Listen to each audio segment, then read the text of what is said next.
কার সাথে আমার বিয়ে হবে তাকে একদম নির্ধারণ করা, নাকি এটা কর্মফল? নামাজে অতিরিক্ত হাই আসলে করণীয় কি? নামাজরত অবস্থায় শিশু জানামাজে প্রস্রাব করে দিলে করণীয় কি? নামাজ ছেড়ে দিব নাকি চালিয়ে যাব? মেয়েরা বোরকা না পরে বোরকার বদলে বড় জামা হিজাব পরে কি বাইরে যাওয়া যাবে? নামাজের মধ্যে যদি একাধিকবার ভুল হয় তাহলে করণীয় কি? আজানের সময় মেয়েদের মাথায় কাপড় দেওয়া এবং কাপড় থাকা বাধ্যতামূলক কিনা? চেহারা ঘন দাড়ি থাকলে অজুর পানি কতটুকু পৌঁছাতে হবে?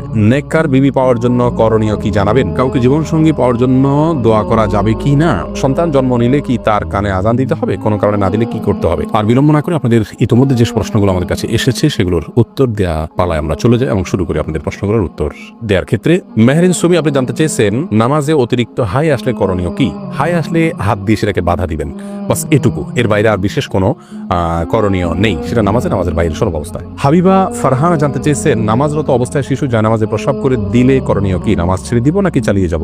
যদি জানামাজে পেশাব করে দেয় তাহলে ডানে বামে আগে পিছিয়ে সরে যাবেন। জানামাজের পর নামাজ পড়া তো আবশ্যক না, ফ্লোরে পড়বেন। ফ্লোরে না পাক লেগে আছে যদি দেখা না যায় তাহলে যে কোনো ফ্লোরে আপনি নামাজ পড়তে পারেন, কোনো অসুবিধা নেই। জানামাজে বাচ্চা পেশাব করে দিলে আস্তে করে নিজেকে সরিয়ে নিয়ে একটু দুই হাত এক হাত পেছনে ডানে বামে সরিয়ে আপনি নামাজ কমপ্লিট করতে পারেন, কোনো অসুবিধা নেই। লিমা আক্তার জানতে চেয়েছেন মহিলারা মাথার নিচের দিকে চুল খোপা করতে পারবে কিনা? পারবে, কোনো অসুবিধা নেই। নূরজাহান নূর আপনি জানতে চেয়েছেন মেয়েরা বোরকা না পরে বোরকার বদলে বড় জামা হিজাব পরে কি বাইরে যাওয়া যাবে? যেতে পারে, কোনো অসুবিধা নেই। বোরকাই পড়তে হবে এমন কোনো কথা নেই। তার শরীরের সৌন্দর্যকে ঢাকতে হবে, অলংকার ইত্যাদিকে ঢাকতে হবে এটা কাপড় দিয়ে, তবে সেই কাপড়টাও যাতে আবার দৃষ্টি আকর্ষণকারী না হয় সেদিকটা খেয়াল করতে হবে। যে কোনো একটা কাপড় দিয়ে নিজের সৌন্দর্য ঢাকলেই চলবে, বোরকাই হতে এমন কোনো কথা নাই।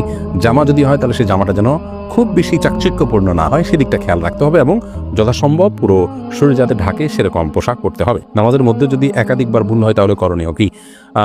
ভাই সায়েম, দেখতে হবে যে আপনার নামাজে ভুলটা কি ধরনের হয়েছে। যদি ফরজ ছুটে যায় তাহলে একবারও যদি ছুটে যায় তাহলে নামাজ ওইটা আবার পড়তে হবে আপনাকে। আর যদি ওয়াজিব ছুটে যায় তাহলে একবারের বেশি দুইবার তিনবারও যদি ওয়াজিব ছুটে, তিনটা ওয়াজিব যদি ছুটে যায় শেষে একটা সিজদা দিলে হয়ে যাবে।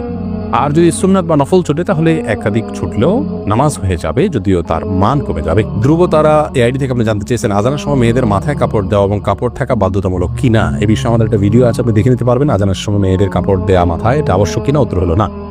আজানের সাথে মাথায় কাপড় দেওয়ার কোনো সম্পর্ক নেই। বাসা বাড়িতে যে সমস্ত মা বোনরা আছেন কিংবা পথে ঘাটে আছেন, মসজিদের সামনে দিয়ে যাচ্ছেন, আজান আওয়াজ শুনছে, ওইটাই মাথায় কাপড় টেনে দিতে হবে, এমন কোনো বাধ্যবাধকতা নেই। তবে যদি তিনি বাইরে অন্য পুরুষে থাকেন তাহলে সর্বাবস্থায় তাকে মাথায় কাপড় টেনে নেওয়া উচিত, আজান দেওয়া অবস্থায়ও আজান না দিলেও। আর যদি বাসা বাড়িতে থাকেন তাহলে শুধু আজান দেওয়ার কারণে তার মাথায় কাপড় টেনে দেওয়ার বিশেষ কোনো গুরুত্ব ইসলাম শরিয়ার দৃষ্টিকোণ থেকে নাই। আমাদের অনেক মা বোনরা এটাকে অনেক বেশি গুরুত্বপূর্ণ মনে করেন। এরপরে কানিজ সঞ্জিদা জানতে চেয়েছেন প্রেগনেন্সির টাইমে জিনের আসর থেকে নিজ বাচ্চাকে কিভাবে রক্ষা করা যায়? অনেক সমস্যা ফেস করছি বোন সঞ্জিদা। প্রথম কথা হলো এই সময়গুলো খুব স্পর্শকাতর, জিনের উপদ্রব অনেক সময় বেশি হয়ে থাকে। আপনাকে আমরা পরামর্শ দিব আপনার বাসা থেকে হারামের কোনো লেশ থাকলে সেগুলোকে আপনি বের করে ফেলুন। ধরুন টেলিভিশনে আপনি হারাম কোনো জিনিস দেখেন বা আপনার পরিবারে কেউ দেখেন, টোটালি বন্ধ করে ফেলুন। বাসায় ছবিযুক্ত কোনো কাগজ ঠোঙ্গা বা কোনো ছবি ঝুলানো টুলানো যে কোনোভাবে প্রদর্শিত থাকলে সেগুলোকে ড্রয়ার ইত্যাদিতে ভরে ফেলুন বা বাইরে ফেলে দিন। তৃতীয়ত, আপনার ঘরে ঢোকার সময় প্রত্যেকটা সদস্য যতজন বাসায় আসবে বাধ্য করুন সালাম দিয়ে বিসমিল্লাহ পড়ে বাসায় ঢুকতে এবং বের হওয়ার সময় বিসমিল্লাহ পড়ে বের হতে। প্রত্যেকটা জিনিস খাওয়ার সময় বিসমিল্লাহ পড়ে খাবেন, শোয়ার সময় ওযু করে এবং ঘুমের দোয়া পড়ে শোবেন, সকাল সন্ধ্যা দোয়া পড়বেন। এর পাশাপাশি আপনি সূরা বাকারা এটা উচ্চ ভলিউমে বা যতটুকু আপনার শুনতে সুবিধা হয় ততটুকু ভলিউমে মোবাইলে বা কোনো কিছু বাজিয়ে আপনি রেখে দিবেন বা উচ্চস্বরে নিজে তেলাওয়াত করতে পারলে আরও ভালো। আর রুকিয়া অ্যাপ আছে, অনেক রুকিয়ার অ্যাপ আছে যেগুলোতে শুধু কোরআন হাদিসের দোয়া এবং আয়াত আছে শুধুমাত্র, সেগুলোকে চালিয়ে রাখতে পারেন বাসা বাড়িতে, ইনশাআল্লাহ বিদিনিল্লাহ উপদ্রব অনেকখানি কমে যাবে। তাওহিদ আয়েশা আপনি জানতে চেয়েছেন বেনামাজি ব্যক্তির হাতের রান্না খাওয়া কি অনুচিত? বেনামাজি ব্যক্তির হাতে রান্না খাওয়া যাবে, কোনো অসুবিধা নেই। আপনি কি খাচ্ছেন এটা হলো মূল বিষয়। নামাজি ব্যক্তি হারাম জিনিস খাইলে সেটা হবে হারাম, আর যদি বেনামাজি আপনাকে হালাল জিনিস খেতে পারেন, অসুবিধা নেই। হাফিজ মাহমুদ আপনি হাফিজ আল মাহমুদ জানতেছেন চেহারা ঘন দাড়ি থাকলে অজুর পানি কতটুকু পৌঁছাতে হবে? চেহারা যদি ঘন পানি থাকে, এই দাড়ি থাকে, তাহলে আপনার দাড়ির গোড়া পর্যন্ত পানি পৌঁছানো যদি অসম্ভব হয়, কঠিন পর্যায়ের হয়, তাহলে সেক্ষেত্রে দাড়ির প্রকাশ্য অংশে শুধুমাত্র পানি পৌঁছাইতে হবে, যতটুকু ভেতর পর্যন্ত যায় ততটুকু পৌঁছাইতে হবে, গোড়া পর্যন্ত পৌঁছানো বাধ্যতামূলক নয়। আতিকুর রহমান আপনি জানতেছেন কবর জিয়ারত করার সময় আমরা সূরা পড়ি, আসলে কবর জিয়ারত করার সময় আমরা কি পড়বো, দোয়া কিভাবে করবো, কবর জিয়ারতের নিয়ম জাস্ট এটি লিখে দিলে আমাদের পেজে একটা ভিডিও পাবেন বা আমাদের ইউটিউব চ্যানেলে আসুন্নাহ ফাউন্ডেশন লিখে দিলে যে চ্যানেল আসবে সেখানে একটা ভিডিও পাবেন। আপনি কবর জিয়ারত করার সম্পর্কে বিস্তারিত সেখানে জানতে পারবেন। কবর জিয়ারতের জন্য কোনো দোয়া পড়ার কোনো সূরা পড়ার কোনো আবশ্যকতা নেই। মূলত সালাম এবং শান্তির দোয়া করবেন মৃত ব্যক্তির জন্য। সালামুন আলাইকুম দারাকুম মুমিনিন ওয়া ইন্না ইনশাআল্লাহ গুমরাহ। এখন বিভিন্ন রকমের সালামের ভাষ্য ফরম্যাট হাদিসে আসছে, সেগুলো যে কোনো একটা পড়লে হবে। এমডি আব্দুর রাজ্জাক জানতে চেয়েছেন নেককার বিবি পাওয়ার জন্য করণীয় কি জানাবেন। নেককার বিবি বা স্ত্রী পাওয়ার জন্য আগে নিজে নেককার হতে হবে। সূরা ফুরকানের ৭৪ নম্বর আয়াতের যে দোয়া আছে সেটা পাঠ করতে হবে বেশি বেশি করে। সেই সাথে নেক সঙ্গীদের সাথে আপনার ওঠা বসা করতে হবে, নেক পরিবেশের সাথে থাকতে হবে।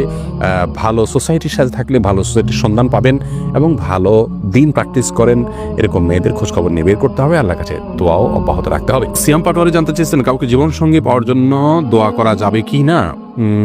নির্দিষ্ট কাউকে জীবনসঙ্গী হিসাবে পাওয়ার জন্য দোয়া করা যাবে কিনা এ বিষয়ে আমাদের একটি বক্তব্য রয়েছে, এই পেজে পাবেন, আমাদের ইউটিউব চ্যানেলে পাবেন, সেখান থেকে আপনি জানতে পারেন। আর এর বাইরে আপনার কোনো ব্যক্তিকে জীবনসঙ্গী হিসাবে পাওয়ার জন্য নির্দিষ্ট করে দোয়া করার বিষয়ে সংক্ষেপে শুধু এটুকু বলবো যে এটা করা উচিত না, বরং এভাবে বলা উচিত আল্লাহ অমুকের সাথে সম্পর্ক হলে সেটা যদি আমার জন্য কল্যাণের হয় সার্বিকভাবে, তাহলে আপনি আমার জন্য সেটাকে সহজ করে দিন। আর যদি আমার জন্য অকল্যাণ হয় তাহলে আমার থেকে দূরে সরিয়ে দিন। এক কথায় কল্যাণকর হলে যেন আল্লাহ আপনাকে পাইয়ে দেন, সেই দোয়াটা আপনি করবেন। বাকি সর্বাবস্থায় তার জন্য আপনি দোয়া করবেন, এরকমটি উচিত নয় যে আল্লাহ সে ভালো হোক আর মন্দ হোক আমি তাকে জীবন সঙ্গিনী হিসাবে চাই। এরকম অন্ধের মতো দোয়া করা উচিত নয়, কারণ আপনি যেটাকে ভালো মনে করছেন সেটা ভালো নাও হতে পারে। সেই জায়গা থেকে সাবধান থাকা উচিত। রাশেদুল ইসলাম জানতে চেয়েছেন সন্তান জন্ম নিলে কি তার কানে আজান দিতে হবে, কোনো কারণে না দিলে কি করতে হবে। প্রথমত সন্তান জন্মের পর তার কানে আজান দেওয়ার বিষয়টি অনেকগুলো হাদিসে বর্ণিত হয়েছে। হাদিসগুলোর সনদগুলো সবগুলাই মোটামুটি দয়াই পর্যায়ের। এজন্য সৌদি আরবের সাবেক গ্র্যান্ড মুফতি শেখ আব্দুল আজিজ বিন আব্দুল্লাহ বিন বাজ রাহিমাহুল্লাহ তিনি বলেছেন যে এ বিষয়ে আমল করা যেতে পারে, যেহেতু অনেকগুলো হাদিস আছে এবং মুস্তাহাব পর্যায়ের জিনিস করা যেতে পারে। কিন্তু কোনো কারণে যদি কেউ না করে থাকেন, ছুটে যায়, কোনো অসুবিধা নেই, এটার জন্য কোনো প্রায়শ্চিত্ত করতে হবে না। এরপরে সঞ্জিদা আক্তার আপনি জানতে চেয়েছেন কেউ চাপে পড়ে তালাক দিলে তালাক হবে কিনা। তালাক, বিবাহ এগুলো এমন যে চাপে পড়ে করলেও হয়ে যাবে। এজন্য এগুলো না, যদি কেউ তালাক দিতে না চান তাহলে তাকে তার জায়গা থেকে অটল থাকতে হবে।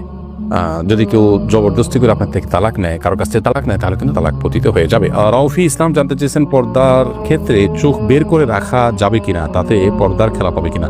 চোখ বের করে রাখতে পারবেন, চোখ বের করতে রাখতে পারবেন, কোনো অসুবিধা নেই, কারণ এটা আপনার চলার জন্য জরুরি। কিন্তু চোখেরও সৌন্দর্য যাতে অন্য কেউ দেখতে না পারে সেজন্য সানগ্লাস বা অন্য কিছু ব্যবহার করা উচিত। অন্তত এটা হলো নিজের আত্মসম্মানের ব্যাপার, যে আমার শরীরের কোনো অংশ দেখে কেউ বাজে চিন্তা করবে আমাকে নিয়ে, কেউ মনে মনে জেনা করবে, সে সুযোগ না দেওয়া হলে একজন আত্মসম্মান বোধ সম্পন্ন একজন ইমানদার মানুষের কাজ। সেই জায়গা থেকে এই চেষ্টাটা থাকা ভালো। টিপ পরার শরীর বিধান কি, সালিম ইবনু সাখওয়াত আপনি জানতে চেয়েছেন।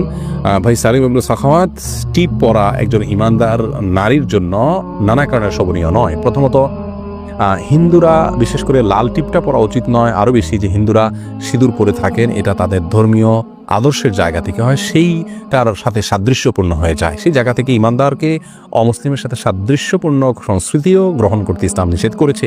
মান তাশাব্বাহা বিকওমিন ফাহুয়া মিনহুম, আবু দাউদ হাদিসে আসছে নবী সাল্লাল্লাহু আলাইহি ওয়াসাল্লাম বলেছেন যে ব্যক্তি কোনো জাতির সাথে সাদৃশ্য গ্রহণ করবে সে তাদের অন্তর্ভুক্ত হবে। এছাড়া যদি সাধারণ কোনো টিপ জাস্ট সৌন্দর্যের জন্য করেন, নারীরা স্বামীকে দেখানোর জন্য এবং ঘরের ভিতরে তো করতে পারেন, কিন্তু ফাসেকদের নিদর্শন, অমুসলিমদের আপনার সাথে সাদৃশ্যপূর্ণ সেই জায়গা থেকে একটি পরিহার করা উচিত। আর টিপ পরে বাহিরে যাওয়া বেপর্দাহীন বা পর্দাহীনভাবে সেটা তো কোনো অবস্থায় যায় না, সম্পূর্ণ হারাম। অতএব সে বিষয়ে আমাদের সাবধান থাকতে হবে। এমডি আনোয়ার খান আপনি জানতে চেয়েছেন কার সাথে আমার বিয়ে হবে তাকে একদম নির্ধারণ করা নাকি এটা কর্মফল। ভাই আনোয়ার, এটা নির্ধারণ করা আল্লাহ রাব্বুল আলামিন নির্ধারণ করে দিয়েছেন কার সাথে কার বিয়ে হবে। নবী করিম সাল্লাল্লাহু আলাইহি ওয়াসাল্লাম একটা হাদিস থেকে সুস্পষ্টভাবে বিষয়ে আমরা নির্দেশনা পাই।